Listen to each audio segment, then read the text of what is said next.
The two greatest monster icons are finally coming back into theaters this week. That is Godzilla and Kong, and they're battling it out this week to see who will come on top. But the biggest question before I even dive into this review, if I even enjoyed this film, is was I Team Godzilla or was I Team Kong? It's a great question that you guys are all probably wondering.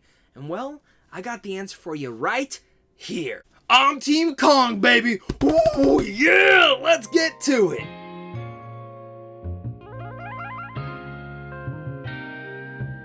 What's going on, buddy? Welcome back to a brand new movie review. My name is Zach. I am the Wolf of Geek Street, and if you guys love talking movies, TV, video games, or any sort of geeky stuff, this is the channel for you guys. So make sure to hit that like and subscribe button, as well as comment down below and let me know which team were you on, Team Kong or Team Godzilla, and definitely how excited are you for this movie? Let's talk about it all down there. Now, of course, Godzilla vs Kong is the epic next chapter in the cinematic Monsterverse that pits two of the greatest icons in motion picture history against one another, the fearsome Godzilla and the mighty King Kong, with humanity caught all in its balance. This is directed by Adam Wingard, who has done films say like The Guest, You're Next, and the Blair Witch movie, and it also stars the likes of Alexander Skarsgård, Millie Bobby Brown, Rebecca Hall, Brian Tyree Henry, Isaiah Gonzalez, Julian Dennis, and of course Kyle Chandler. Now, even though it stars those people, let's be honest, it actually stars Godzilla vs. Kong.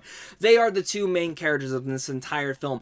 And before this movie, I would have never said that when it comes down to the Monsterverse itself, because the majority of the Monsterverse movies, those are the side characters, and the main characters very much are the humans. And I've never really had that big of an issue with them. I know a lot of people do. I feel like people are always like, oh, the humans ruin everything, but if you ever grew up on the original Godzilla and Kong, the humans are a big furthering point to getting the monsters to a fighting stance. They're not great, but they're not the best either. They're just there to move the plot along. And even though they were trying to at least give them some emotional stuff to do inside this Monsterverse, I've never had that big of an issue. I know other people have. I know they say they take away from the monsters. And if that was your biggest criticism, let me tell you right now, do not worry at all. Godzilla vs. Kong pretty much wipes the floor away with humans. They're in there. They're literally there to move the plot along. But for the most part, they are barely in the movie. I would say the main character of this entire movie is honestly Kong himself, and the young girl that you do get to see in the trailers. They both have this very unique relationship that I was probably the most emotionally attached to, and that's just going to say, even though I am Team Kong, if I went into this Team Godzilla, I would still be saying this. You are honestly emotionally attached to Kong the entire way through. They do something visually with his eyes that are truly just human. And I can even go the same thing. When you get some up-close shots with Godzilla, you really do feel for both these monsters in the same way that you would feel for an animal. If you're an animal lover like me, you're going to feel that within these two giant creatures that they are really just two different types of species just trying to live their lives. And just, again, the care and touch and the visual effects that they did inside their eyes were some of the most impressive things that I've seen this year yet when it comes to CGI. And probably in the last couple of years, they did a fantastic job bringing these two characters to life. But again, Kong is the emotional attachment to this entire movie, and he really much is the main character. And when you go to the rest of the cast, of course, yes, Millie Bobby Brown is good, Alexander Skarsgård's good, Rebecca Hall's good, Brian Tyree Henry I just love in general when he shows up in things, and everyone else is great. And Demian Bashir, I always gotta give a shout out to him when he shows up in something. It's just awesome to see him in the movies. But again, these characters are not really characters. And if I'm being honest, even though I had a blast with Godzilla vs. Kong, like, honestly, like, I have so much to talk about, again, in a very vague point of view way, but just getting my one big con out of the way, it is pretty much the characters in here, once again, and I actually think this is probably the worst that they've been, when you, on a writing scale. Now, if you're talking about them being in the film, they're barely in the movie, but that's also kind of a detriment to it, because they really do feel like an inconvenience when they do pop back up on the screen this time around, because it's not like they're furthering the plot as much as they could be. It really much is Kong and Godzilla's story here, and the humans are just there to kind of just give heavy exposition to certain scenes and to move the plot along to get this to this and to get them to here, and very much so That's all they're used for. Where in the other ones, they at least gave a little bit of emotional things to here. I honestly can't tell you Alexander Skarsgård background, Rebecca Hall's background whatsoever. They're two of the main new characters in here, and I can't tell you a single thing about them.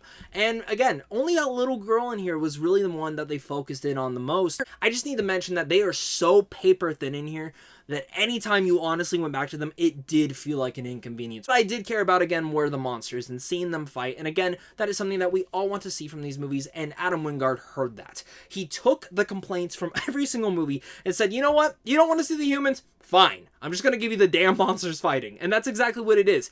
The action set pieces in here are phenomenal. And that doesn't just go to the visual feast that you honestly get in front of your eyes. I've seen that one scene in the trailers of them fighting on the boats, and that's a great scene.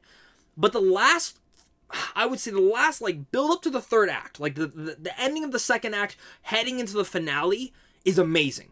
But then when it gets down to that last, I would say 40 to 35 minutes, it is some of the best stuff you've ever seen in a monster movie, or pretty much any action scene on this scale in a long time, or maybe ever. I mean, on a monster movie scale, this is probably the best fight scene ever. And I've seen pretty much every single major monster film you need to see.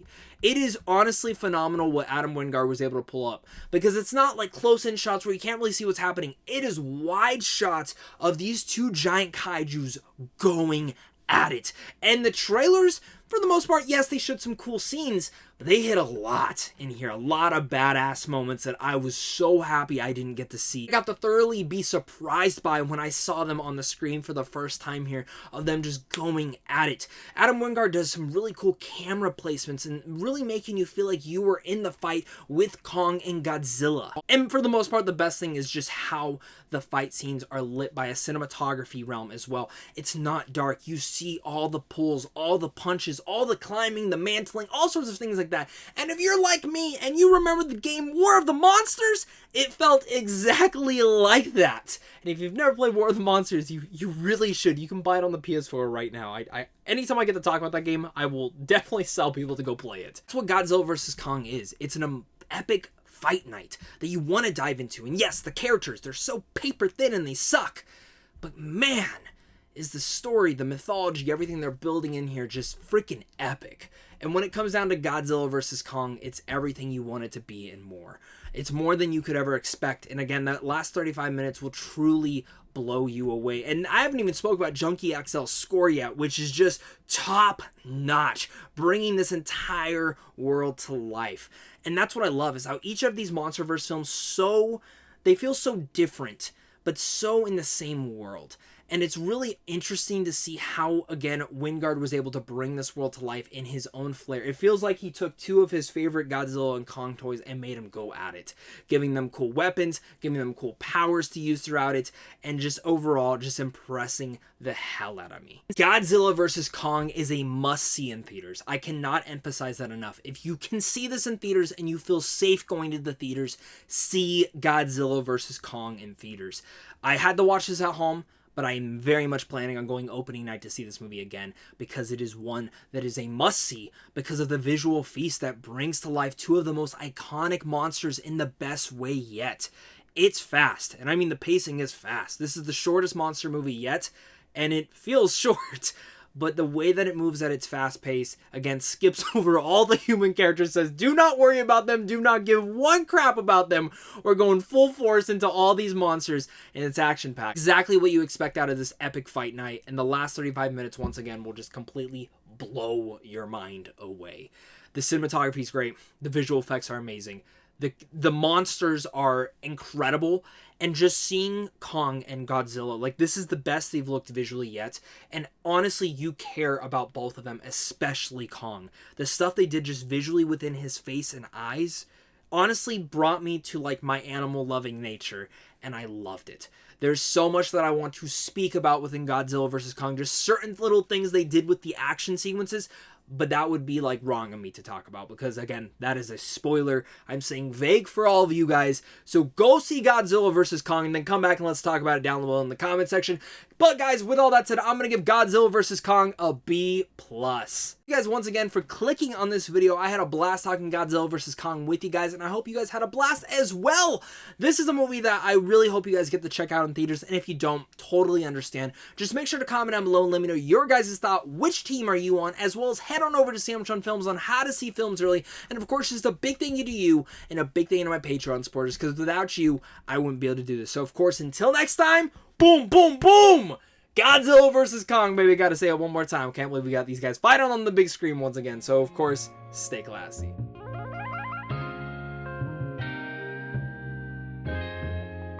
Ryan Little.